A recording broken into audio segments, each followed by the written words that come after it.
Em nome de Allah, o Misericordioso, o Misericordiador. Todo agradecimento a Allah, o Senhor do Universo, e que a paz e os louvores de Allah esteja com o mais nobre dentre os profetas e mensageiros, o profeta Muhammad, e que a paz e os louvores de Allah estejam também com sua família e seus companheiros. Disse o Sheikh al-Islam Muhammad bin Abdul Wahhab, que Allah tenha misericórdia dele, o livro da unicidade. Disse Allah louvado seja, e não criei os gênios e humanos senão para me adorarem. E disse Allah louvado seja, e certamente enviamos para cada nação um mensageiro com a mensagem. Adorem a Allah e se afastem do Taghut, das falsas divindades. E disse Allah louvado seja, e seu Senhor decretou que vocês não adorem senão a Ele, e tratem bem seus pais, sejam bondosos com eles. E disse Allah louvado seja, e adorem a Allah e não associem nada nem ninguém a Ele. E disse Allah louvado seja, diga, ó Muhammad, venham para que eu recite o que o Senhor de vocês proibiu a vocês. Ele ordenou que vocês não associassem nada nem ninguém a Ele, e que tratasse bem os pais, fosse bondoso com eles. E disse Ibn Mas'ud, que Allah esteja satisfeito com ele, quem quiser observar o conselho de Muhammad sallallahu alaihi wasallam, que ele aconselhou por último, que leia o versículo de Allah, diga, venham para que eu recite o que o Senhor de vocês proibiu a vocês. Ele ordenou que vocês não associassem nada nem ninguém a ele. Até o versículo onde Allah louvado seja diz, e certamente esta é a minha senda reta. Estes versículos estão na Surat Al-An'am, número 6, do versículo 151 ao 153.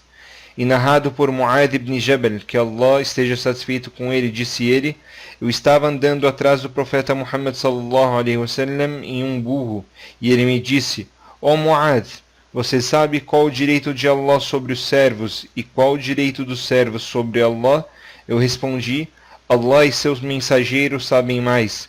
Disse o profeta Muhammad sallallahu alaihi wasallam, o direito de Allah sobre os servos é que eles o adorem e não associem nada nem ninguém a ele.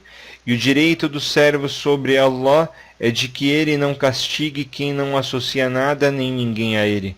Eu perguntei, ó mensageiro de Allah, por acaso não posso espalhar esta boa notícia para as pessoas? Respondeu ele, não espalhe para eles, pois vão se apoiar nisso. Ou seja, confiarão apenas nestas palavras e não farão o que deve ser feito. Este hadith foi coletado no Sahih al-Bukhari e Muslim. Quando o autor começou o livro, ele falou, em nome de Allah, fez o agradecimento a Allah e já entrou no assunto do livro, começando com um versículo, e não criei os gênios e humanos senão para me adorarem. E o autor não colocou nenhuma introdução como é de costume, e ele claramente contrariou o modelo que os escritores escrevem no começo de um livro, pois ele falou o livro da unicidade e já falou o versículo direto. Então ele pulou a introdução. E o motivo do autor ter escrito desta forma, e Allah sabe mais, na visão do sheikh palestrante, é que o autor está falando sobre a unicidade de Allah. E esta unicidade Allah demonstrou no Alcorão Sagrado. Então, por educação e respeito pelo Tawhid, pela unicidade, o autor não quis separar entre a verdade e o indicador da verdade e as palavras do indicador da verdade. Então, o direito exclusivo de Allah é o Tawhid, a unicidade, e quem indicou este direito foi Allah, louvado seja. O Imam al-Bukhari, que Allah tenha misericórdia dele, escreveu da mesma forma o seu livro, Sahih al-Bukhari, onde ele não colocou nenhuma introdução. E como o livro dele fala sobre a Sunnah, ele não quis colocar nenhuma palavra na frente dos ditos do profeta Muhammad sallallahu alaihi wasallam. E desta forma, ele iniciou o livro com o hadith do profeta Muhammad sallallahu alaihi wasallam, onde ele diz, certamente as ações são determinadas pelas intenções. Assim, cada pessoa será recompensada de acordo com suas intenções. E a palavra Tawhid vem de yuwahidu wahada, tornar único. Este é o infinitivo da palavra Tawhid. E este infinitivo apareceu no hadith do profeta Muhammad sallallahu alaihi wasallam, em um hadith coletado pelo Imam al-Bukhari, Quando o profeta Muhammad sallallahu alaihi wasallam enviou Mu'adh ibn Jabal, que Allah esteja satisfeito com ele, para o Iêmen, disse o profeta Muhammad sallallahu alaihi wasallam: você irá até um povo pertencente ao povo do livro. Então, a primeira coisa que você deve divulgar a eles é que eles devem yuwahidullah, ou seja, tornarem Allah único. Yuwahidu, que vem da palavra tawhid. Em outra narração, narrada por Ibn Abbas, que Allah esteja satisfeito com ele, que fala sobre o envio de Mu'adh, que Allah esteja satisfeito com ele, para o Iêmen, e este hadith está no Sahih al-Bukhari e Muslim, disse o profeta Muhammad sallallahu alaihi wasallam para Mu'adh: e a primeira coisa que você deve divulgar para eles é o testemunho que não há divindade a não ser Allah e que Muhammad é mensageiro de Allah. Então isto demonstra que o Tawhid, a unicidade, é o testemunho que não há divindade a não ser Allah e que Muhammad é mensageiro de Allah. E a confirmação destes dois testemunhos é o testemunho da unicidade. A Tawhid, a unicidade, significa tornar algo ou alguém único.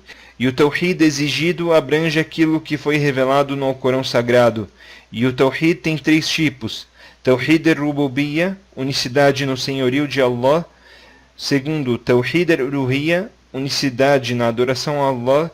E terceiro, Tawhid al-Asma wa-Sifat, unicidade nos nomes e características de Allah. Unicidade no senhorio de Allah significa tornar Allah único nas ações dele. E as ações dele são muitas, como a criação, a concessão do sustento, dar a vida e fazer com que as pessoas morram, a administração de seu reino, dar o benefício e o malefício, a cura, o atendimento da súplica do aflito, a resposta à súplica daquele que suplica, entre outras ações. Então quem faz tudo isso de forma completa é Allah, louvado seja. Então, Tawhid al-Rububiyyah é o Tawhid nas ações de Allah, louvado seja. Tawhid al-Uluhiyyah, unicidade na adoração a Allah. Al-Uluhiyyah vem de Alaha yu'allihu, que significa adorar com amor e exaltando o adorado. Portanto, este tipo de Tawhid significa direcionar suas adorações para um só, Allah, exaltado seja.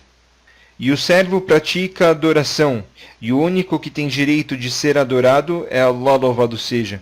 Então há várias ações que são consideradas adorações, e se você tornar estas ações apenas para um, ou seja, apenas para Allah, você se torna monoteísta.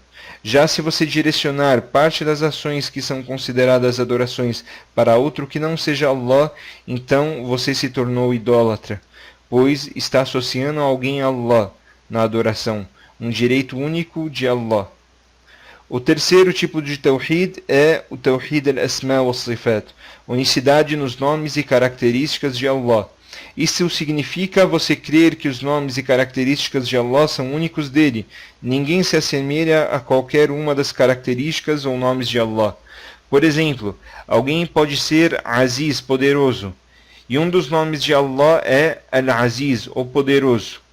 Porém, o poder de Allah é completo, não é incompleto como o dos seres humanos ou de qualquer outra criatura. Ninguém se assemelha ao poder de Allah.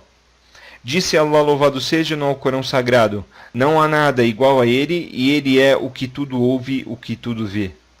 Estes são os três tipos de Tawhid que existem e que o Sheikh colocou no livro. Porém, neste livro o Sheikh focou mais no Tawhid al-Uluhiyyah, unicidade nas adorações, e focou naquilo que é contrário ao Tawhid, o Shirk, a idolatria. E a palavra shirk significa considerar ou tomar associados, ou seja, você tornar alguém associado ao outro.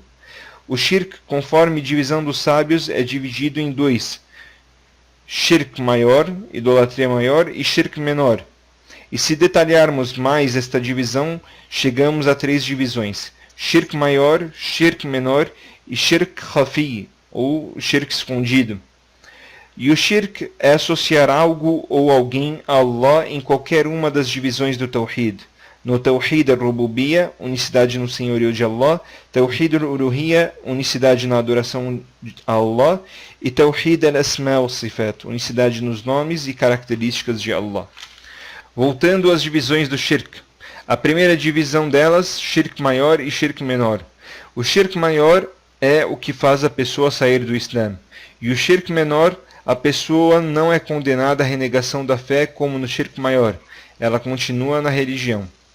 E alguns sábios dizem que o shirk menor é um instrumento para chegar no shirk maior. E o shirk maior divide-se em dois. O shirk, a idolatria visível, e o shirk que não se vê, escondido. No shirk visível temos como exemplo aqueles que adoram estátuas, ídolos, fazem adoração nos túmulos e adoram os mortos. O shirk maior que não se vê, por exemplo, é a pessoa que confia as coisas de sua vida para um sheikh, para divindades que não seja Allah, ou como a idolatria dos hipócritas, que não demonstram a idolatria aos outros, mas por dentro eles não creem no Tawhid. As ações deles são diferentes de suas crenças. E o shirk menor também se divide em visível e o que não se vê. O shirk menor visível, por exemplo, é a pessoa que pendura amuletos, coloca cordões no pescoço para dar sorte. Aqueles que juram por outro que não seja Allah, entre outras ações. O shirk menor que não se vê, por exemplo, é aquele que a pessoa quer ser vista fazendo alguma adoração. Quer que as pessoas o vejam rezando, ou que falem que sua voz é bonita na recitação do Alcorão Sagrado. A segunda divisão do shirk, a mais detalhada, divide-se em três: maior, menor e khafi, escondida. E nessa divisão, o shirk maior é o que faz com que a pessoa saia da religião, pela adoração que a pessoa direcionou para outro que não seja Allah. E o menor é um instrumento, um meio para chegar ao shirk maior, mas não faz com que a pessoa saia do Islã. Por isso devemos tomar cuidado com o shirk menor para não acabar entrando no shirk maior e saindo do Islã. E por último, tem o shirk al-khafi, o shirk escondido, que inclui a pessoa fazer as coisas, adorações, para se mostrar. Então, tanto faz as duas divisões, a divisão em duas partes ou a divisão em três partes. E o shirk, como dissemos anteriormente, é você atribuir semelhantes a Allah, louvado seja. Disse Allah, louvado seja, no Alcorão Sagrado: e não atribuam a Allah semelhantes enquanto vocês sabem que não há nada nem ninguém similar a ele. E quando o profeta Muhammad sallallahu alaihi wasallam foi perguntado sobre o maior pecado, ele respondeu: é você atribuir a Allah semelhantes parceiros, sendo que ele que te criou unicamente. E esta foi a introdução do livro da unicidade. Depois, o autor começa o livro com o versículo: e não criei os gênios e humanos, senão para me adorarem. Este versículo demonstra a evidência do Tawhid, pois os Salafis interpretaram este versículo a não ser para me adorarem, ou seja, para me tornarem único. E a evidência desta explicação é que os mensageiros de Allah foram enviados por causa do Tawhid. E não criei os gênios e humanos a não ser. Esta frase é uma restrição, uma limitação, ou seja, criei os gênios e humanos por um só objetivo, que é a adoração somente a Ele. Então tiramos a conclusão deste versículo: e não criei os gênios e humanos senão para me adorarem, que ele é um versículo que evidencia o Tawhid, mostrando que o objetivo da criatura é o Tawhid, a unicidade de Allah, por meio da adoração. E o verdadeiro significado da adoração é a submissão e humilhação perante Allah, mostrar-se pequeno, incapaz perante Allah. E se esta adoração estiver acompanhada de amor por Allah e conformidade com o Corão e a Sunnah, então esta adoração se tornou uma adoração dentro das leis de Allah, louvado seja. E a adoração conforme as leis islâmicas, conforme a Sharia, é seguir as ordens de Allah, tanto nas obediências como nas proibições, com amor, esperança e medo. E disse o Shaykh al-Islam Ibn Taymiyyah, que Allah tenha misericórdia dele, no seu livro Risalat al-Ubudiyya, que a adoração é um nome geral para tudo aquilo que Allah gosta e aceita, dentre as falas e as ações, as visíveis e as que não são vistas pelas pessoas. Então o versículo evidencia que cada um deve fazer suas adorações somente a Allah sem associar a outro em suas adorações, porque aquele que os criou, criou-os para que o adorassem. E se adorarem a outro que não seja Allah, sendo que Ele é o único Criador deles, então isso é considerado uma grande infração e injustiça, porque quem cria não é igual a quem não cria. Disse Allah, louvado seja, por acaso quem cria é igual a quem não cria? O Sheikh depois lembrou outro versículo onde Allah, louvado seja, diz: certamente enviamos para cada nação um mensageiro, com a mensagem: adorem a Allah e se afastem do Taghut, das falsas divindades. Este versículo confirma o versículo anterior, que fala que fomos criados para adorarmos a Allah. Esta adoração aparece neste segundo versículo, que foi a mensagem pela qual todos os mensageiros foram enviados. Estas duas ordens, adorem a Allah e evitem, se afastem do Taghut, das falsas divindades. Então, adorem a Allah é uma confirmação, e evitem, se afastem do Taghut, falsas divindades, é uma negação. Este é o significado do Tawhid, da unicidade, engloba confirmação e negação, porque a negação é a negação do Taghut, das falsas divindades, se afastar dele. O Taghut é toda divindade que foi adorada por injustiça, opressão ou agressão. E a confirmação é a adoração a Allah unicamente, sem associar nada nem ninguém na adoração a Ele. E Taghut também significa tudo o que o servo passou dos limites.